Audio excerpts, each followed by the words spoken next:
Shabbat Shalom. So now we're going to discuss Terumah, what we heard in the message. Um, the message to me is always a very clear one. Right from the very first time, I remember giving my heart, turning back to God.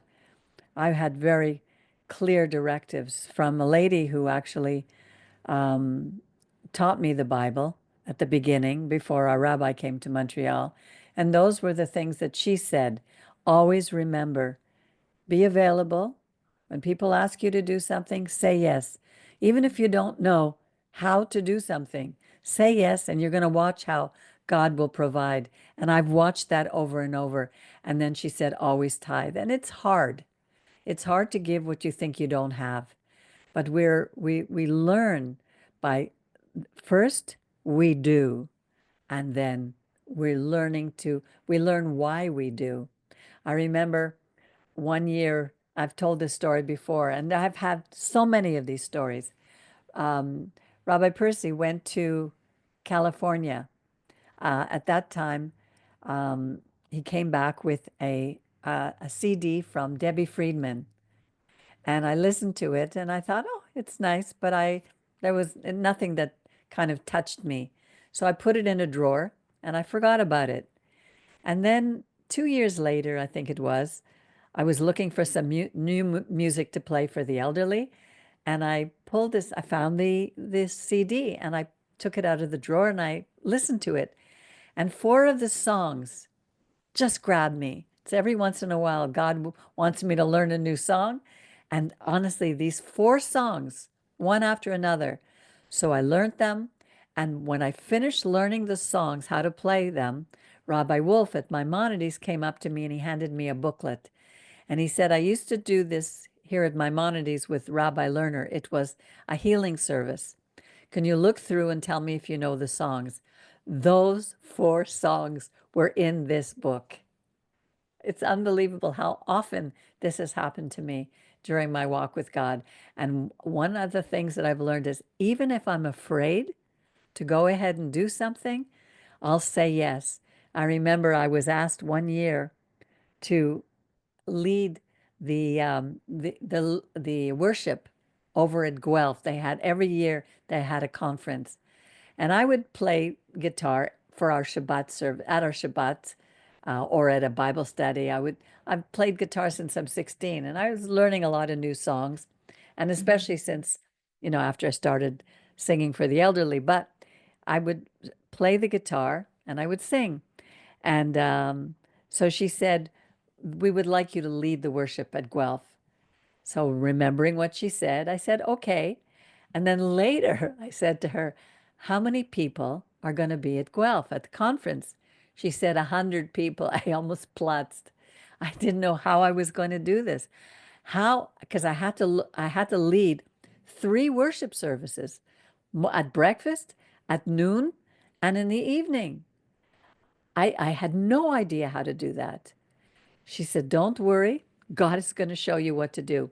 That's that. Now, the conference was in September. That summer, Debbie said to me, my daughter said to me, I want to go to a conference in New York. I think it was Arnold Fruchtenbaum.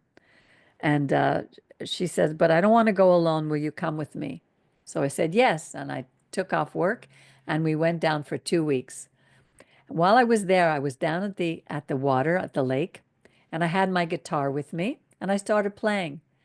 And then, oh, what's his name? He was the leader of the music for that. I know his name well. One of the messianic leaders at that time. So he said, "Oh, you play the guitar and you sing." He said, "I have to teach a course, and I'm really busy. Would you come and I will teach you how to lead the worship?" So he brought me to all the practices, and I learned. We had five musicians there that year. We had the best. We ended up with the best worship we've ever had in that camp. So he taught me how to choose the songs. I learned so many new songs. He taught me how to lead them in the morning, at noon, and in the evening. And but at the end of the camp, 2 weeks later, I said, by the way, how many people were at camp? He said 100. So without realizing it, I was being prepared and trained how to lead for the following month in September. This was in August, and September I was going to Guelph. That's how God works. You say yes first, even if you don't have a clue about what you're going to do, and He will prepare the way for you. That's what He was doing with Israel. He was telling us, I'm building a Mishkan. I'm taking you away from your false gods the way I had all those years, and I'm going to show you the right path. And if you continue to follow on that path, no matter what, no matter whether you're scared to death or you don't think you could do it, when did I ever think that I would be able to bring a message to the congregation? There's no way. It would have been unheard of for me. When would I be able to sing in front of 100 people once a month at Maimonides? Unheard of for me.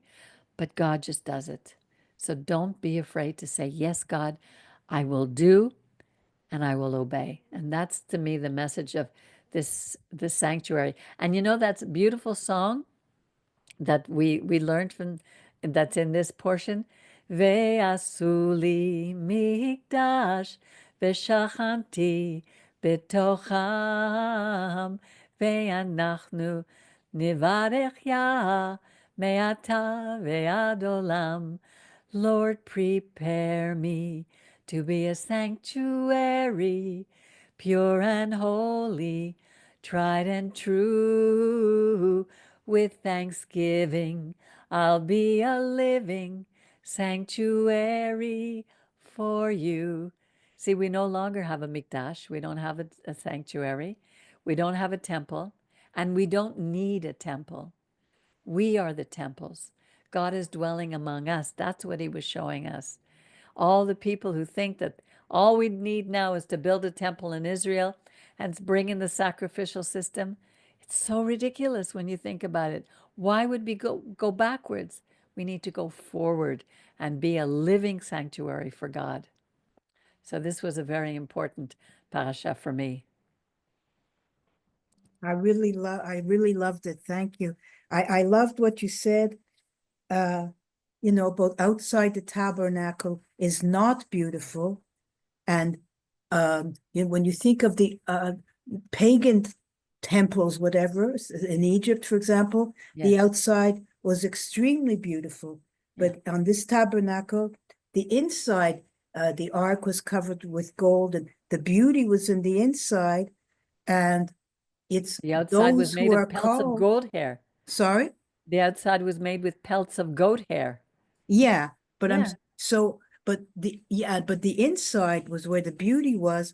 And when we get into a relationship or listen to God's call and develop a relationship, we are led inside the tabernacle. Yes. So, And but if you are, there were no windows, so the light didn't shine in.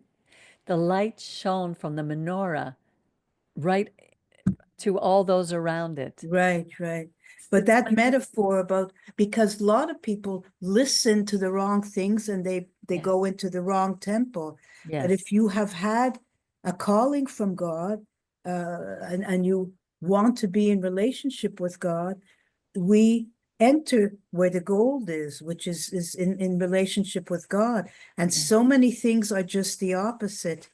You enter because the outside is beautiful. The inside, whatever, might be beautiful too, but you enter in because you're drawn to the outside, Exactly. So I really like that metaphor. I never also didn't understand the idea of doing first and then you can think about it, whatever. But when we think about things too much, like even when I first began to tithe, um, you have to, if your heart is to follow God, then you have to do first. And the idea that we develop a willing heart, that it's not all of a sudden. Like sometimes I wonder, like even today I was sitting and we're going through the prayers and the liturgy, and I'm always trying to generate something myself to receive that, like, Miriam, why aren't you feeling. Then I thought, no, just be here And then I thought, how did I first come to God? And my liturgy, because the liturgy is our personal liturgy in obedience to God. But I thought, how did God touch me? And often I think through meadows and nature, and I remember just walking and feeling a joy, and I knew I would thank God before I even knew what is God. And I just said, okay, just do that now. Go back to that, you know, and yeah, and it really helps in the sense that we don't have to generate all the feelings. No. Just be there, and As a matter of fact, feelings and emotions often get in the way of doing what we're called to do. So we have to learn how to temper them, those emotions and those feelings.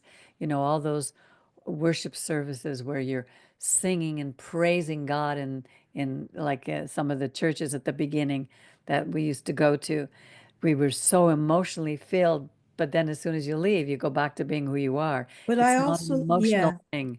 It's a learning to walk with God.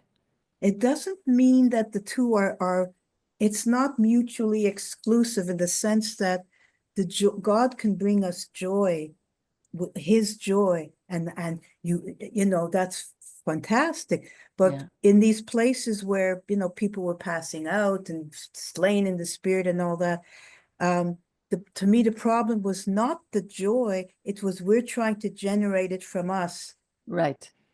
Because then certain sects in the born again movement went to the opposite and tried to suppress any excitement, so to speak, Right. because they took the opposite the pole, and it's about not it being generated by us, just receive and obey.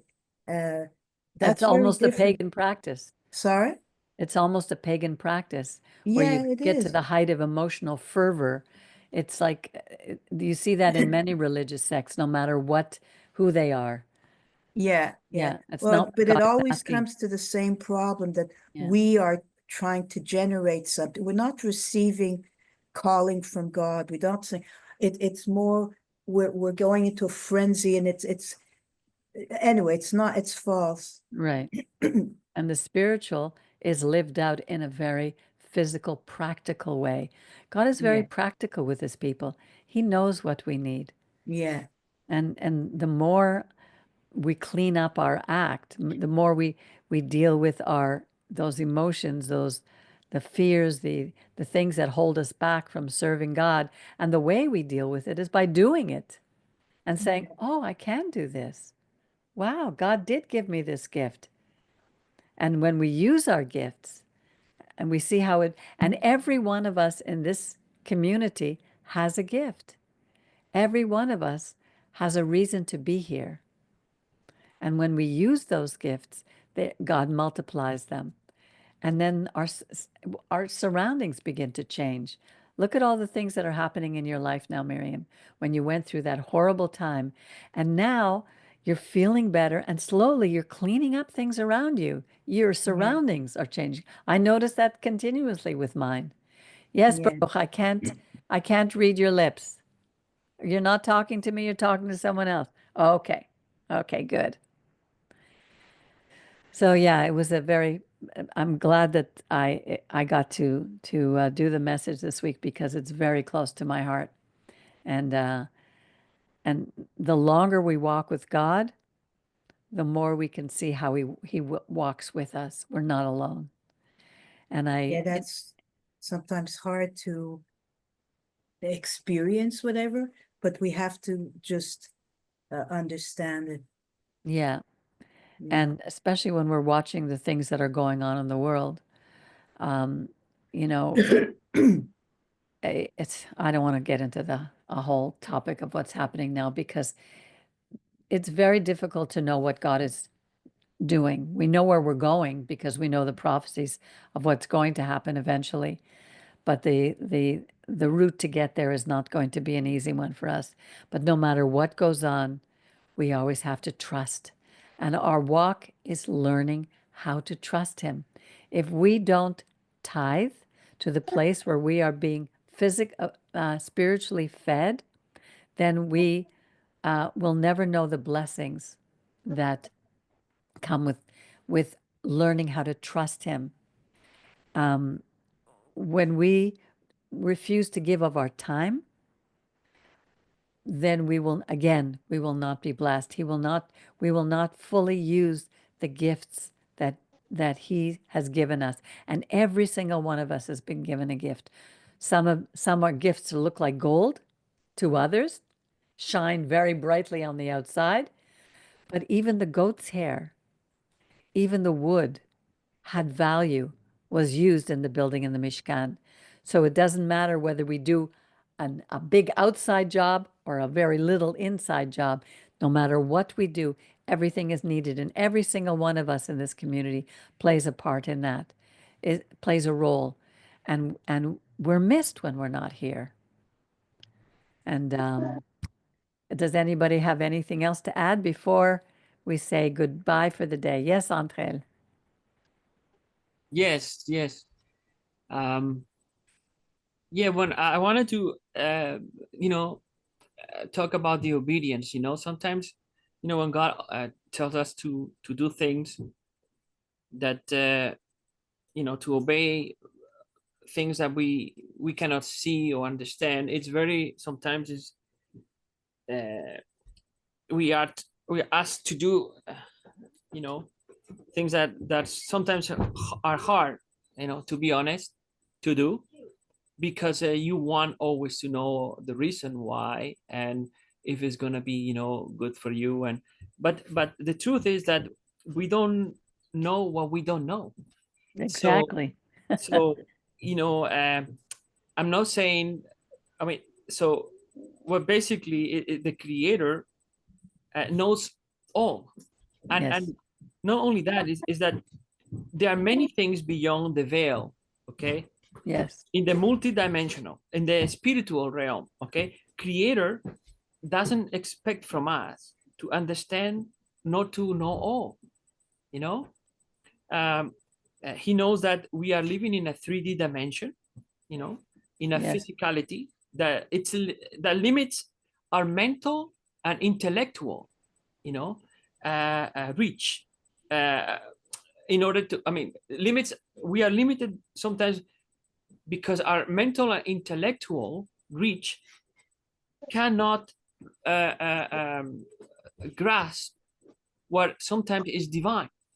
But one thing, just let me interject for 1 second, because it made me think of Moses was up on the mountain in the presence of God for 40 days and 40 nights without eating or drinking, fully living in that spiritual realm. And God gave him a pattern of what he was going to bring from heaven down to earth, this Mishkan. And that pattern was shown to Moses. So there was a pattern, but he gave us the freedom to work within the pattern to express in the way that God gave us the physical gifts. So he creates the pattern from a heavenly perspective, and we bring it into the physical to make it a reality. Yes. So, okay, in order to reach these divine things, which are only reachable through the spirit, the ruach, because it's he can understand the language. He can understand things that it goes beyond, the 3D things, that they are not as solid, or as low dimensional, that we cannot preconceive with our brains yet. I mean, with our intellect. And our scientists are now starting to discover the quantum realm, and how the mechanics and how they work, and how they interact with each other, and how our brains also, they have different, not everybody has the same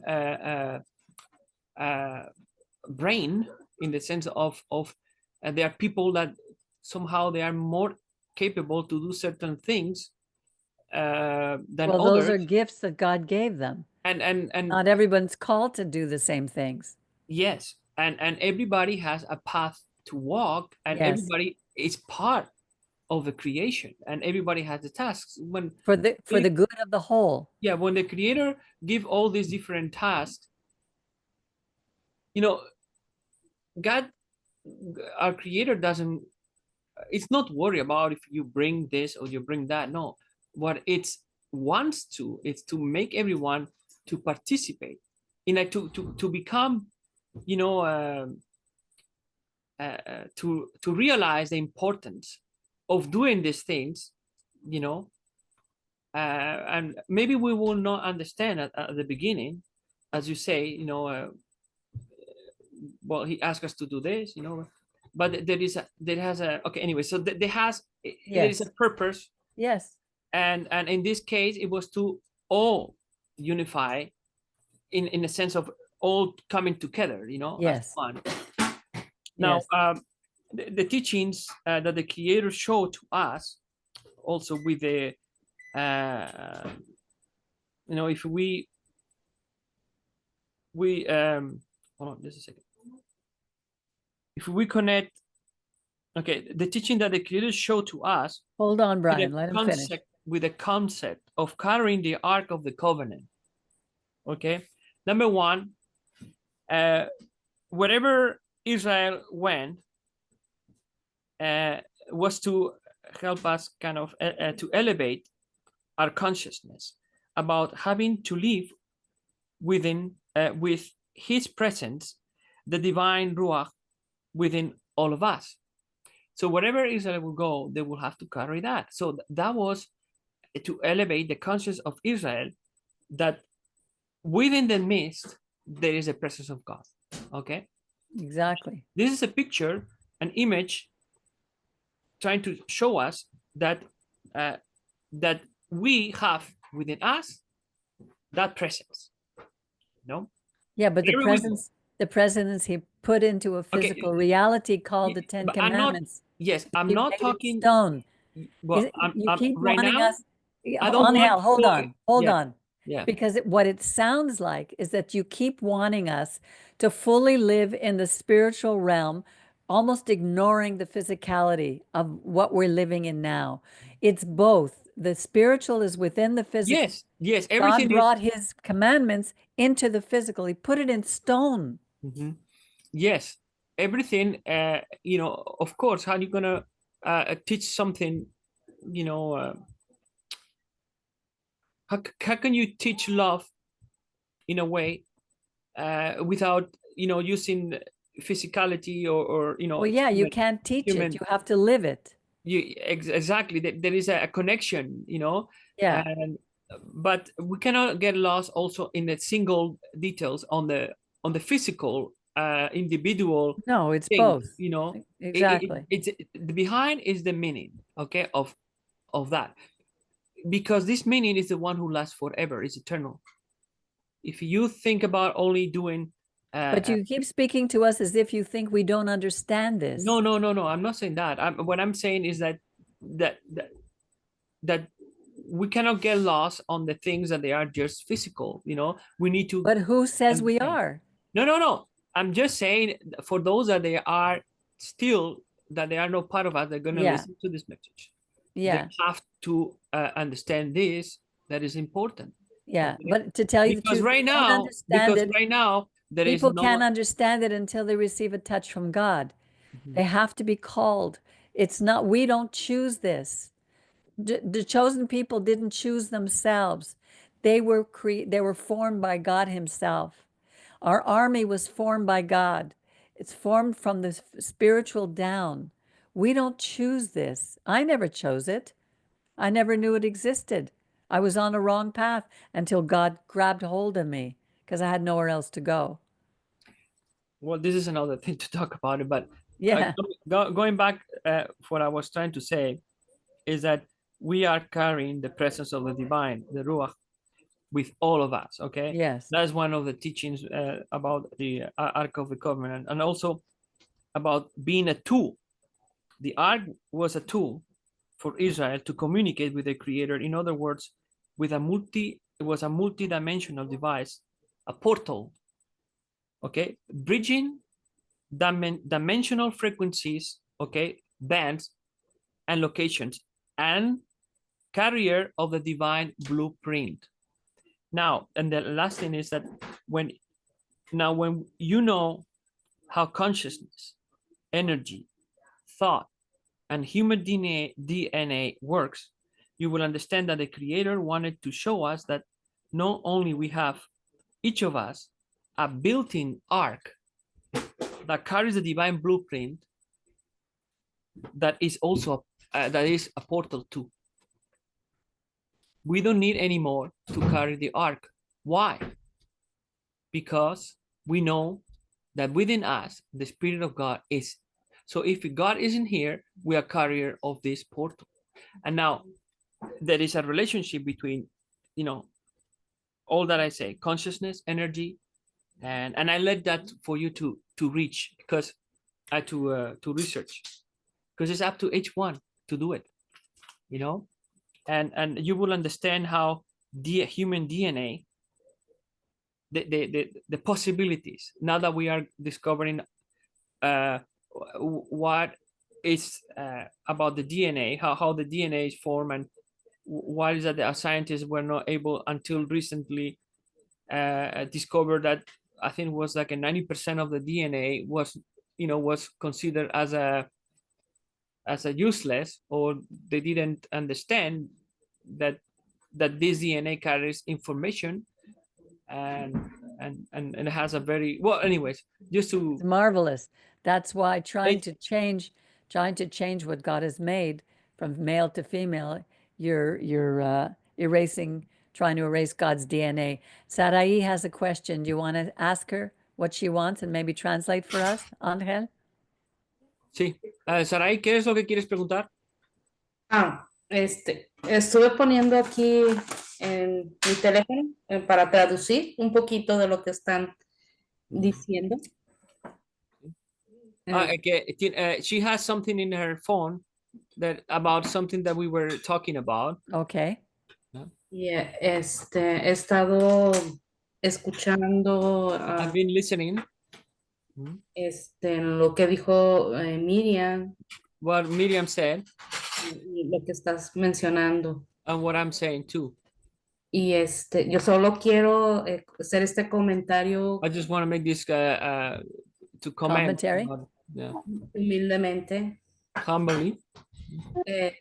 Recuerden que somos parte de ese remanente que siempre nos dijo nuestro rabino amado.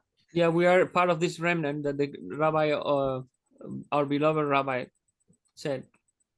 Y ese remanente volverá a incorporarse.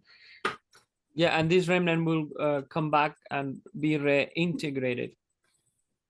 Y sé que cada quien tiene sus luchas, eso me queda claro. Sorry, perdón, repite. Yo sé que cada quien tenemos unas luchas en personales.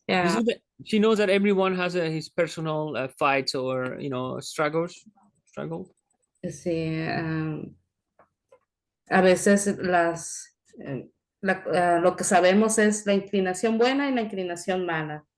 What we know sometimes is that we have a concept or knowledge about the bad inclinations and good inclination. Yeah. Sí, sin embargo, nosotros nos enfocamos a lo que es lo bueno, que es el eterno. So we focus more on what is good, that is the eternal one, the creator.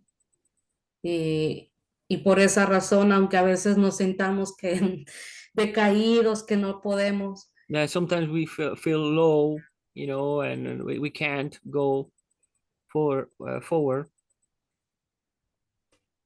Hay que mirar hacia arriba para decir que Él es nuestra ayuda.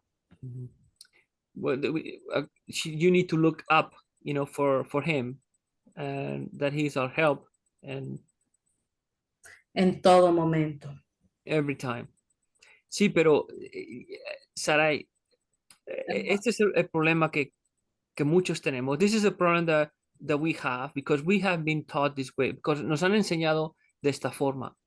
La religión nos ha programado de una forma que nos han programado a realizar que en orden para comunicar con Dios, okay, they have programmed, religion has programmed in a way, has programmed us that in order to connect to God, we need to look outside. En orden para poder comunicar con el Creador, tenemos que mirar afuera. Pero eso no es lo que Yeshua, el rabino, nos enseñó. This is not what Rabbi Yeshua taught us about going outside. Neither the Torah, ni siquiera la Torah dice eso. La Torah nos dice que la palabra, refiriéndose al Espíritu, no está lejos, donde uno pueda decir, está muy lejos, no puedo alcanzarla. So the Torah, in the Torah, we find that even the Torah says that God is, or the Spirit, the Word, it's not that far that you cannot reach, but it's closer than you think. I'm paraphrasing. So, Yeah, it's in the heart. yeah. And So it's within us. So what is within us is the divine blueprint of the Creator. So, ¿qué es lo que está en nuestro corazón? Que está aquí. Es el blueprint, ¿cómo le dicen en español, en castellano? El plan divino. Principal. Lo que Dios es, el creador, el espíritu, está en cada uno, en cada ser humano. Entonces, eso es lo que Yeshua nos enseña. Cuando él se refiere y ora, cuando, en fin, podemos hablar por mucho tiempo, pero solo para resumir es que, volviendo a lo que tú decías, tenemos que realizar que el Señor, el Creador, nos ha dado este gift, regalo. este regalo del libre albedrío, ¿de acuerdo? De permitirnos que podamos experienciar una vida, ¿de acuerdo? Y que nos deje una vida en la cual podamos descubrir al Creador, ¿de acuerdo? En cada uno de nosotros. Y me refiero a descubriendo uno mismo. Entonces, no podemos descubrir al Creador, primeramente, si no nos amamos a nosotros mismos.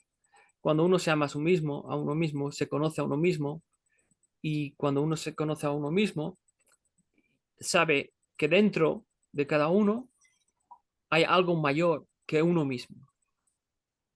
Que lo que uno es no es solamente a nivel de inteligencia o a nivel intelectual, es más es algo. En nuestro ADN está la firma del Creador, Sí. la chispa divina. Es, Exactamente. Y ahora pues, los científicos están probando, están diciendo que sí, exactamente, hay un plan divino creado en nosotros, como imprimido en nosotros, que tiene que ser descubrido. exacto.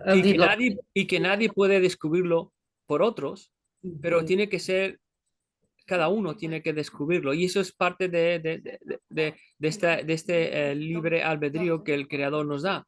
El problema es que muchos de nosotros se pierde, nos perdemos, porque, claro, cuando uno camina o empieza a caminar este camino para descubrir al Creador, pues normalmente pues, lo que tenemos es sistemas de religión implementados que nos enseñan un poco y o sea, tienen ya un developamiento de conocimiento concerniente a lo que el creador supuestamente o Dios es. Y claro, pues tiene sus,